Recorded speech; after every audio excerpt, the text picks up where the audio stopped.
Hello everyone, this is Mumbo and welcome back to another episode on the Hermitcraft server. It is episode 120 and today we're starting things off in my industrial area. Now, it's actually been a while since we've done any form of projects over here. And I had actually forgotten how crazy it looks. So for anyone who's new to my Hermitcraft series, this is my small perimeter. So this is just an area that has been completely cleared out so that this witch farm right here works very efficiently. And that generates loads of redstone, loads of glowstone, loads of everything basically. But then inside this hole here, I realized that I had plenty of free space where I could build lots of big ugly farms. And this is where I do them. So we've got the melon and pumpkin farm, we've got the bamboo farm, we have got a gigantic furnace array right here, we've got a tree farm over here, and then over there we've got a fully automatic cobblestone farm. All of them being super industrial, all of them being super efficient, and this is essentially where I get a lot of my resources from. And today I'm going to be adding another farm into the mix. You see, with our new villager trading halls, paper has become a very valuable commodity, and if we can generate tons upon tons of sugarcane, then of course we convert that into tons and tons of paper, and then we can get tons and tons of emeralds, which we can spend on tons and tons of enchanted books. So I was thinking that we build up a gigantic sugarcane farm around about here, in this area here, which it looks quite dangerous. Yeah, there's there's a lot of lava, and as you can probably tell, my removal of said lava isn't going so well. After a few hairy moments, I've managed to take out all the high up lava. All the rest of the lava is going to be staying though, so all of this farm is going to be built above this, which, yeah, I'm sure that's going to end well. My thumb is firmly on shift, and I'm not even above lava yet. That is how prepared I am. And yes, I hold shift with my thumb. I know it's weird. My thumb goes underneath my hand. It's very odd. What's weird is that sneaking in Minecraft is the only time that I actually hold shift with my thumb. I was thinking about this the other day. I don't type and press shift with my thumb. And when I press space and shift, I press shift with my pinky finger. It's only when I'm sneaking does my thumb automatically go underneath my hand. It's really weird. Anyway, the way this is going to function is in strips. So we are going to have strips of sugarcane because of course the sugarcane needs to be hydrated by water. So there's going to be 2 pieces of sand, 1 bit of water, 2 pieces of sand, 1 bit of water. And we're going to have 5 2-wide strips, giving us 10 strips in total.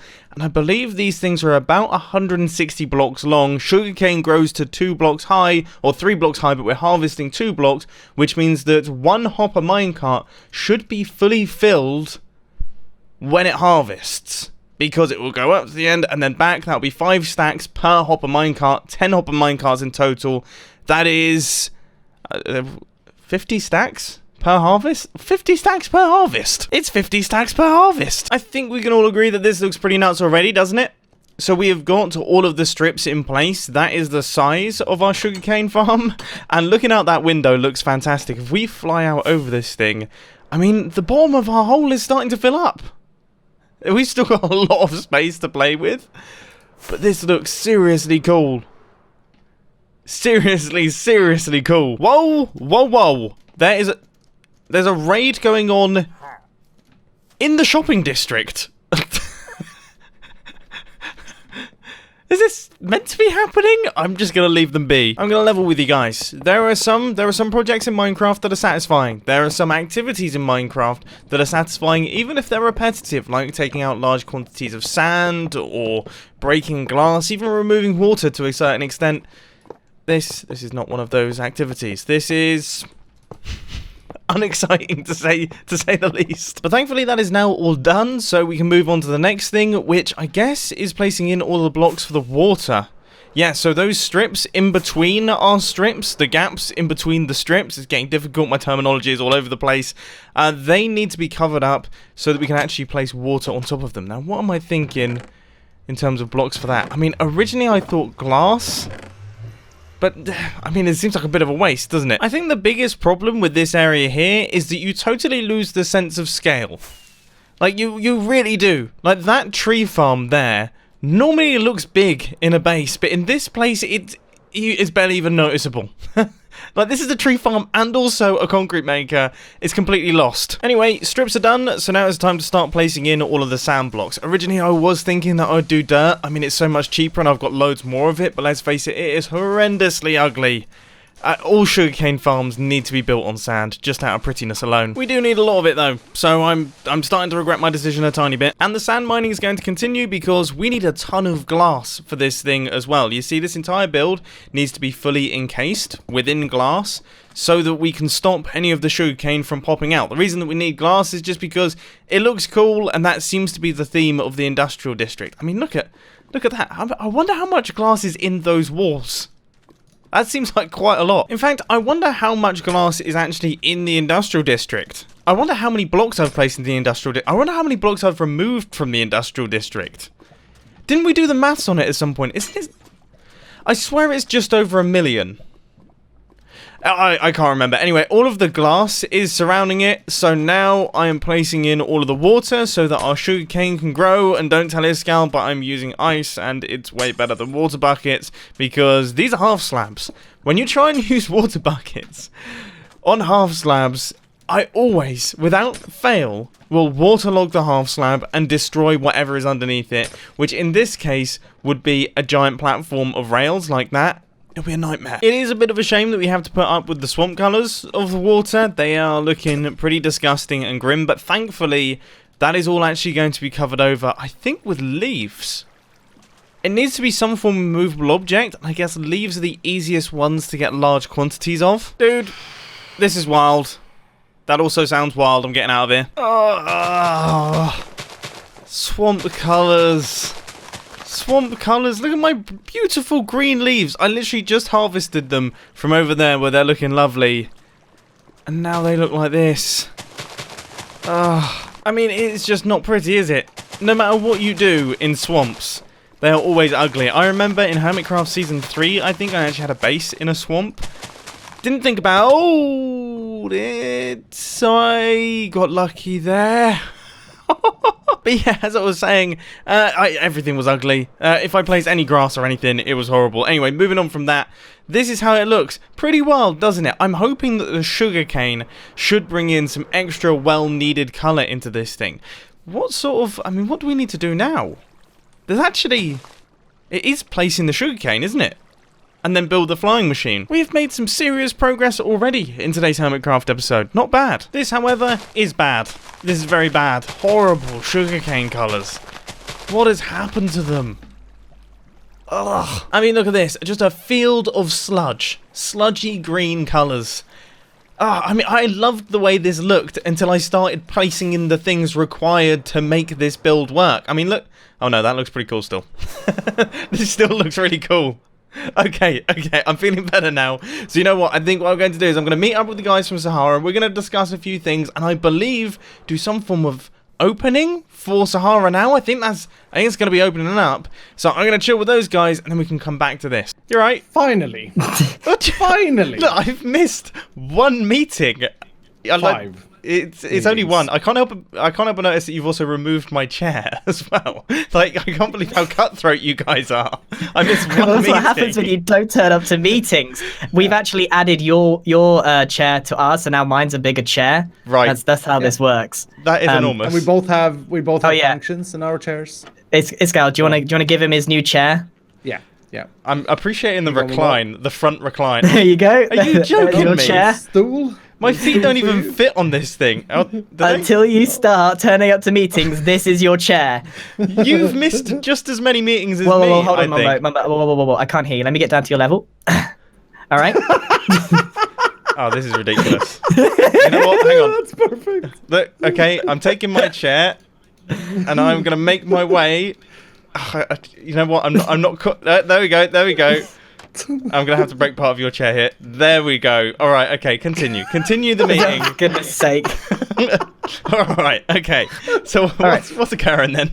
We're here to discuss the next stage of Sahara's evolution, which is Sahara Now, which is a brilliant scheme where we get hermits to pay us to buy more stuff from us.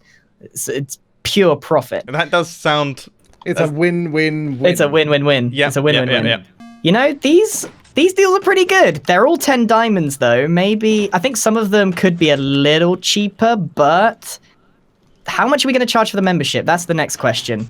Because these are only good in relation to that. Like, that is a lot of sea lanterns for 10 diamonds plus the shulker box. Wait, hang on. So hang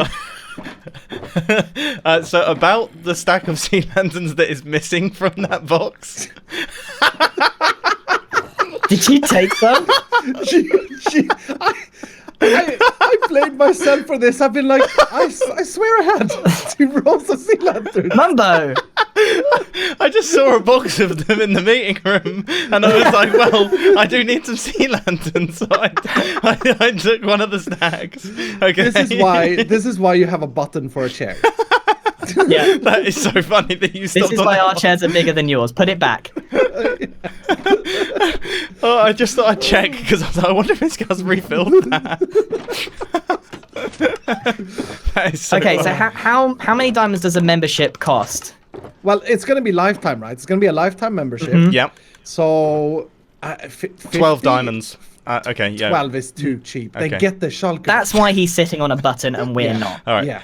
1,000 diamonds. That's too far in the other direction. Okay. That escalated quickly. 100 diamonds.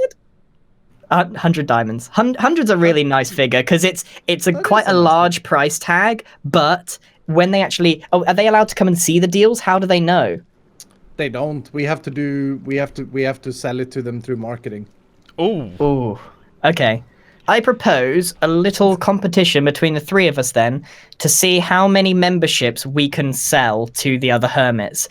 And that means we've all got to take on a little bit of a marketing program scheme by ourselves to see how many we can get, all right? So if I sell 3 memberships, I bring in 300 diamonds. Iskal maybe only got 1 sale and maybe Mumbo got 10. Mumbo wins. Yep.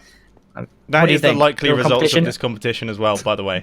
Well, that's more That's hermits the than are on the most server, so unlikely. good one. I'm gonna invite some people to the server.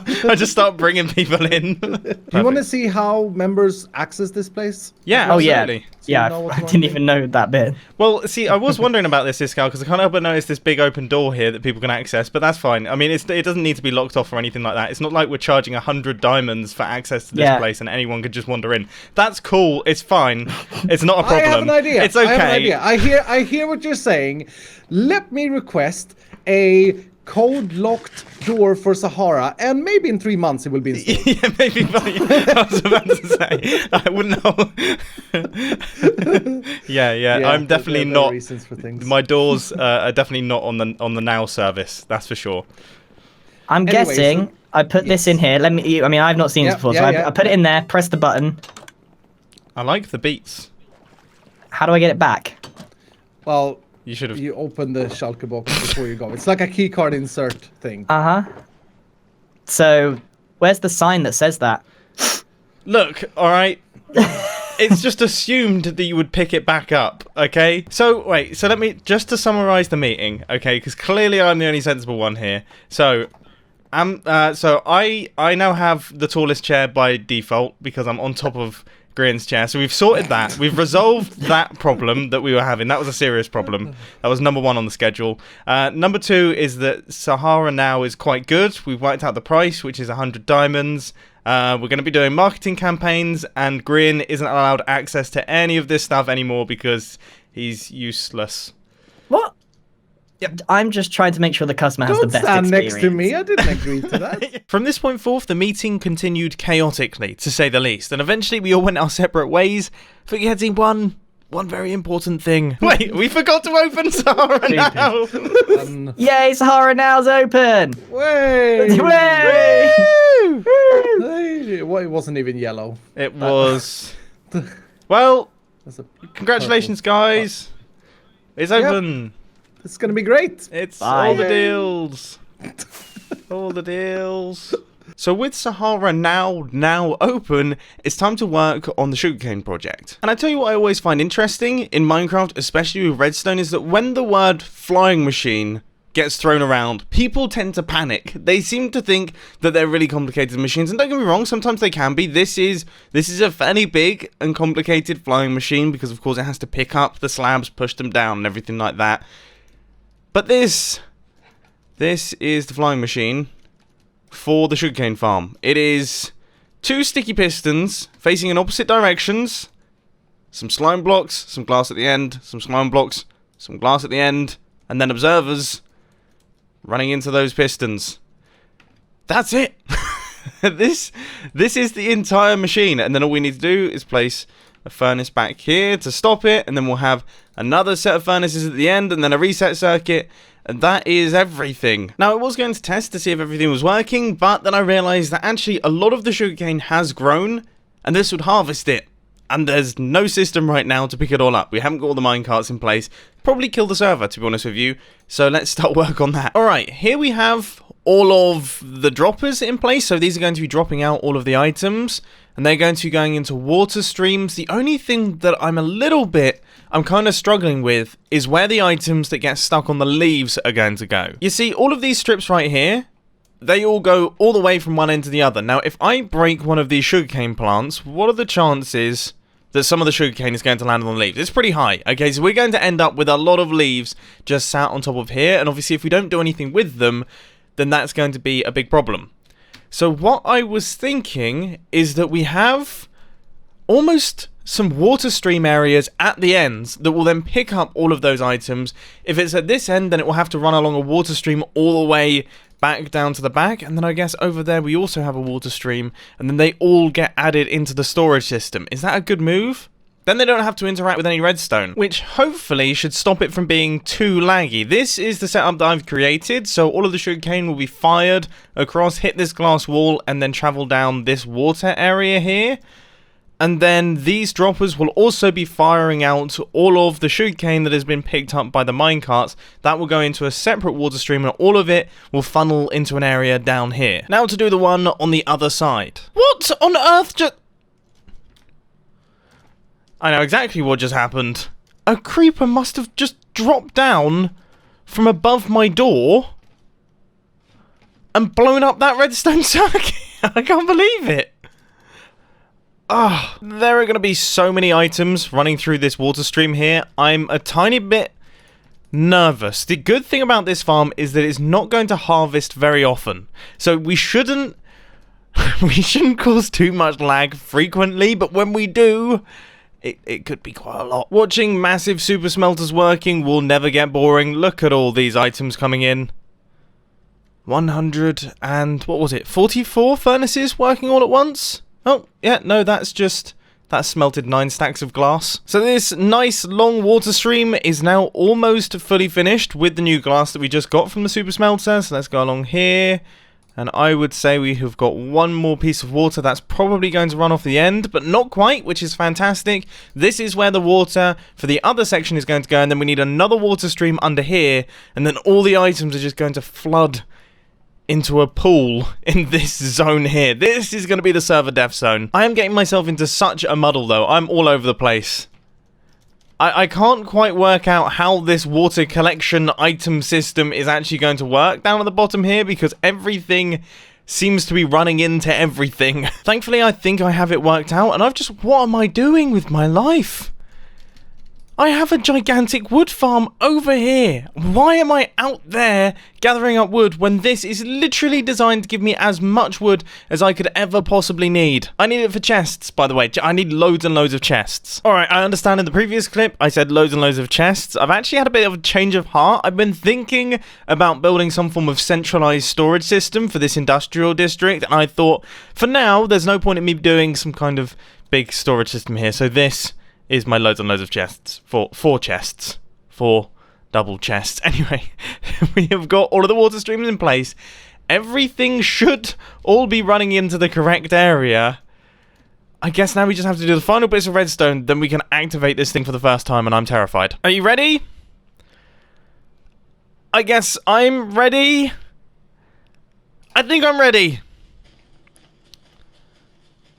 Alright, that seems good. Minecarts have gone as well. We don't have anything at the back end just yet, just because I haven't worked out how this is going to line up with what we have going on at the back end. But, I mean, in theory, this should all be functioning. In theory. It is very satisfying to watch, though. Check this out. Look at it go. And you know what? It's not that laggy. It really isn't too bad so far. How many entities are in the area? Okay, there's a couple hundred. And it is increasing. But that's fine. Now, when it gets to the end, we should start to see all of the sugarcane. Look at that. That looks so cool. So that has now reached the end, which means that we need... Okay, so we need an observer here, and then that is going to shoot across and update, well, this observer. So if I just, for now, update it using a hopper, that will send the machine back in the opposite direction and get it all to reset. Alright, here it comes, here it comes, here it comes. So it's going to drop some of the sugarcane probably down into those hopper minecarts straight away. Oh. Okay, I accidentally broke these leaf blocks here. Obviously, that has caused a problem. The minecarts have just got back, and now all of the droppers are firing. Now, are we losing any items there? It doesn't look like it. It looks like all of the sugarcane is making its way in, and this is going to be where the majority of the sugarcane is coming from. And it looks like there is quite a bit. I mean, already we have quite a lot in the chests, but this is going to be going for quite some time. It all seems to be functioning. Like, we have a working system. And there is absolutely no sugarcane left up here, which means that we haven't lost any, which obviously is the most important thing. Because as soon as you start getting lossages, that's a problem. And post-harvest, we have got this much, this much, this much, and then nothing in there. So, not too bad. I think we can all agree that is pretty good going. I mean, if we put all of this in one chest, how many stacks is that? It's almost a full double chest. And that wasn't even a fully grown harvest, just because I've been doing most of my work up at this end, and the growth radius around me wasn't enough to actually load kind of like the back third of the farm, but still, this is just for one harvest. Good grief. Anyway, I am pleased with this thing, and I hope that you've enjoyed the process of building it. I'm really happy that we managed to get it all done in one episode, but unfortunately, that is all I've got time for today. I hope you enjoyed, and I'll catch you in the next video. See ya! This is going to be a long old episode of Hermitcraft. I have not started editing it yet. Obviously, I've just finished recording it. I've got 17 minutes of footage of me actually building the sugarcane farm, and I have 25 minutes of me, Grian, and Iskal goofing around. And I don't even know how I'm going to cut that down. I don't even know.